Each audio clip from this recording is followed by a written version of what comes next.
ഇനി നമ്മൾ നേരെ പോകുന്നത് സുലേഖയിലേക്കാണ്. തിയോഫിൻ കൊച്ചിയിൽ മാത്രമല്ല പപ്പാഞ്ഞി ഉള്ളത് തിരുവനന്തപുരത്തുമുണ്ട്. കോവളത്തടക്കം ഇത്തരത്തിൽ പപ്പാഞ്ഞിയെ കത്തിക്കുന്നതൊക്കെ നമ്മൾ കണ്ടിരുന്നു.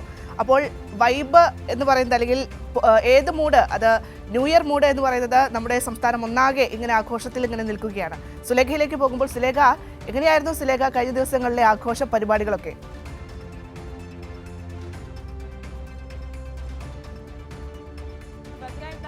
ഹാപ്പി ന്യൂ ഇയർ, പുതുവത്സരാശംസകൾ. എന്തായാലും തിരുവനന്തപുരത്ത് വലിയ രീതിയിൽ തന്നെയാണ് ഈ പുതുവത്സരം കൊണ്ടാടിയത് എന്നുള്ളത് തന്നെയാണ്.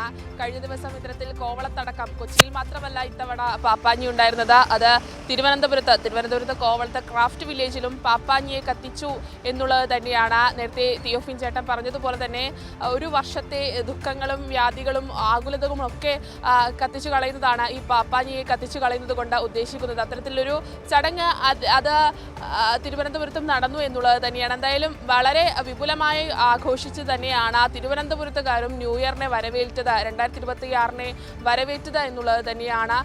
ഈ ഡിസംബറോടുകൂടി തന്നെ ഇത്തരത്തിൽ പുതുവത്സരത്തിലേക്ക് തലസ്ഥാന നഗരം കടന്നിരുന്നു.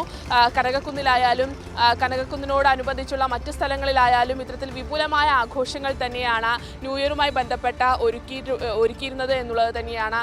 കനകക്കുന്ന് എന്ന് പറയുന്ന കനകക്കുന്ന് കൊട്ടാരമൊക്കെ കനകം കൊണ്ട്, വെളിച്ചത്തിൻ്റെ കനകം കൊണ്ട് ഇങ്ങനെ പ്രകാശിപ്പിച്ച് നിൽക്കുന്ന, അല്ലെ അലങ്കരിച്ച് നിൽക്കുന്നൊരു കാഴ്ച തന്നെയാണ് നമ്മൾ കണ്ടത്. അങ്ങനെ സർക്കാരിൻ്റെ ഭാഗത്ത് നിന്നായാലും മറ്റ് സംഘടനകളുടെ ഭാഗത്തു നിന്നായാലും ഇത്തരത്തിൽ ക്രിസ്മസ് പുതുവത്സരം അത് വിപുലമായി ജനങ്ങൾ ആഘോഷിക്കണമെന്നുള്ള ലക്ഷ്യത്തിൽ തന്നെയാണ് ഓരോ കാര്യങ്ങളും ചെയ്തത് എന്നുള്ളത് തന്നെയാണ്. ലൈറ്റിംഗ് ആയാലും പുഷ്പമേളയായാലും എല്ലാ കാര്യങ്ങളും അത് എത്രത്തോളം ഈ ന്യൂ ഇയർ അത് ജനങ്ങൾക്ക് ആഘോഷിക്കാൻ പറ്റുമോ അത്രത്തോളം വിപുലമായ രീതിയിൽ തന്നെ ആഘോഷിക്കാനുള്ള എല്ലാ കാര്യങ്ങളും ചെയ്തിരുന്നു എന്നുള്ളത് തന്നെയാണ്. ക്രാഫ്റ്റ് വില്ലേജിലാണ് ഇന്നലെ പാപ്പാഞ്ഞിയെ കത്തിക്കുന്ന ആ ഒരു ചടങ്ങ്, അല്ലെങ്കിൽ അത്തരത്തിലുള്ള ഒരു സംഭവം ഉണ്ടായത് എന്നുള്ളത് തന്നെയാണ്. അതിനൊപ്പം തന്നെ കോവളത്തും ഇത്തരത്തിൽ DJ പാർട്ടികളും മറ്റ് പരിപാടികളും ഒക്കെ തന്നെ ഉണ്ടായിരുന്നു. എന്തായാലും വിപുലമായ ആഘോഷം അത് തിരുവനന്തപുരത്തുകാരും ഈ ന്യൂ ഇയർ ആഘോഷത്തിൽ പങ്കുചേർന്നു എന്നുള്ളത് തന്നെയാണ്.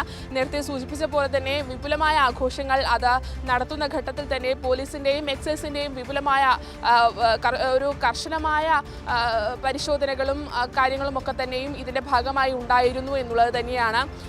1200ഓളം പോലീസുകാരെയാണ് ന്യൂ ഇയർ ആഘോഷവുമായി ബന്ധപ്പെട്ട് നഗരത്തിൻ്റെ വിവിധ ഇടങ്ങളിൽ നിയോഗിച്ചിരുന്നത്. ഇത്തരത്തിൽ മറ്റ് കാര്യങ്ങൾ, ട്രാഫിക് അടക്കമുള്ള കാര്യങ്ങൾ നിയന്ത്രിക്കുന്നതിന് വേണ്ടിയാണ് 1200ഓളം പോലീസുകാരെ നഗരത്തിൽ പലയിടങ്ങളിലായി നിയോഗിച്ചിട്ടുണ്ടായിരുന്നത്. ശംഖുമുഖം ബീച്ചായാലും കോവളത്തായാലും മറ്റെല്ലാ സ്ഥലങ്ങളിലും സിറ്റിക്കകത്ത് കനകക്കുന്നടക്കമുള്ള ഇടങ്ങളിൽ പോലീസിൻ്റെ കർശന നിയന്ത്രണമുണ്ടായിരുന്നു. മാനവീയം വീതി എന്നൊക്കെ പറയുന്നത് അതൊരു മാനവീയം വീതി തന്നെയായിരുന്നു. ആ അർത്ഥം അന്വർത്ഥമാക്കുന്ന രീതിയിൽ ആളുകൾ നിറഞ്ഞ ഒരു വീതിയായി മാനവീയം വീതി മാറുന്നൊരു കാഴ്ച നമ്മൾ ഇന്നലെ ന്യൂ ഇയർ രാത്രിയിൽ കണ്ടു എന്നുള്ളത് തന്നെയാണ്. അത്രത്തോളം ജനങ്ങൾ ഒന്നാകെ ഈ ന്യൂ ഇയർ ആഘോഷം കൊണ്ടാടുന്ന പ്രായഭേദമന്യേ കുട്ടികളും മുതിർന്നവരും സ്ത്രീകളും പ്രായമുള്ളവരും ഒക്കെ തന്നെയും ഈ ന്യൂ ഇയർ ആഘോഷത്തിൻ്റെ ഭാഗമായി ഉണ്ടായിരുന്നു എന്നുള്ളത് തന്നെയാണ്. ജാതിഭേദം മറന്ന് പ്രായഭേദം മറന്ന് എല്ലാവരും ഒത്തുചേർന്ന് ഇങ്ങനെ കൈയോട് കൈ ചേർത്ത് ഹാപ്പി ന്യൂ ഇയർ എന്ന് പറയുന്ന കാഴ്ചയാണ് ഇന്നലെ തിരുവനന്തപുരത്ത് ഉണ്ടായത് എന്നുള്ളത് തന്നെയാണ്. അങ്ങനെ വിപുലമായ ആഘോഷം അത് തിരുവനന്തപുരം നഗരത്തിലും തിരുവനന്തപുരത്തിൻ്റെ വിവിധ ഭാഗങ്ങളിലും നടന്നു. കോവളം ക്രാഫ്റ്റ് വില്ലേജ് അടക്കമുള്ള സ്ഥലങ്ങളിൽ വിപുലമായ ആഘോഷം, വർക്കല, അതിനൊപ്പം തന്നെ കോവളം, ശംഖുമുഖം തുടങ്ങിയ ബീച്ച് ഏരിയകളിലും വലിയ ആഘോഷങ്ങൾ നടന്നു. അതിനൊപ്പം തന്നെ നഗരത്തിൽ പലയിടങ്ങളിലും DJ പാർട്ടികൾ ഉണ്ടായിരുന്നു. ഈ DJ പാർട്ടികൾ നടന്ന ഇടങ്ങളിലെല്ലാം ഇത്തരത്തിൽ എക്സൈസിൻ്റെ കർശന പരിശോധനകൾ ഉണ്ടായിരുന്നു. ഏതെങ്കിലും തരത്തിലുള്ള മറ്റ് ലഹരി വസ്തുക്കളോ മദ്യമോ അതിൻ്റെ ഉപയോഗം മൂലമുണ്ടാകുന്ന അത്തരം ഉപയോഗം തടയുക, അതിനൊപ്പം തന്നെ ഈ മദ്യപിച്ചുണ്ടാകുന്ന തർക്കങ്ങൾ ഒഴിവാക്കുക തുടങ്ങിയ കാര്യങ്ങളൊക്കെ തന്നെയും വിപുലമായ രീതിയിൽ, അത്രത്തോളം ശക്തമായ രീതിയിൽ തന്നെ പോലീസിൻ്റെയും അതിനൊപ്പം തന്നെ എക്സൈസിൻ്റെയും പരിശോധനകൾ നടന്നിരുന്നു എന്നുള്ളത് തന്നെയാണ്.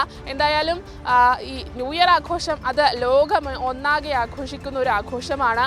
അതിൽ തിരുവനന്തപുരം ജനങ്ങളും തലസ്ഥാന നഗരിയിലുള്ള ആളുകളും വലിയ ആഘോഷത്തോട് കൂടി തന്നെ ഈ ന്യൂ ഇയർ ആഘോഷം കൊണ്ടാടി എന്നുള്ളത് തന്നെയാണ്. ഭദ്ര, തീർച്ചയായും സുലേഖ, എന്തായാലും ഓരോ വർഷം ചെല്ലുന്തോറും തിരുവനന്തപുരമാണെങ്കിലും കൊച്ചിയാണെങ്കിലും തൃശ്ശൂരാണെങ്കിലും പാലക്കാടാണെങ്കിലും ഒക്കെ തന്നെ ന്യൂ ഇയറിനെ മറ്റൊരു തലത്തിലേക്ക് കൊണ്ടുപോകുന്നു എന്നുള്ളത് തന്നെയാണ്.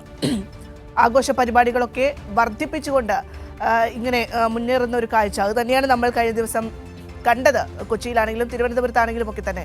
പക്ഷെ അപ്പോഴും ശ്രദ്ധിക്കേണ്ട ഒരു കാര്യം എന്ന് പറയുന്നത് കുറ്റമറ്റ രീതിയിൽ എങ്ങനെ നമുക്ക് ആഘോഷ പരിപാടികൾ മുന്നോട്ട് കൊണ്ടുപോകാം എന്നുള്ളത് തന്നെയാണ്. അത് പോലീസും എക്സൈസ് വകുപ്പും ഒക്കെ കൃത്യമായി തന്നെ നിർവഹിച്ചു എന്നുള്ളത് തന്നെയാണ്. ഒപ്പം തന്നെ സ്വന്തം സുരക്ഷ ഉറപ്പാക്കുന്നതിൽ ഓരോ ആളുകളും അത്രമേൽ പ്രാധാന്യം കൽപ്പിച്ചിട്ടുണ്ട്, അത്രമേൽ ശ്രദ്ധ കൊടുത്തിട്ടുണ്ട് എന്നുള്ളതും വളരെ വലിയൊരു കാര്യം തന്നെയാണ്.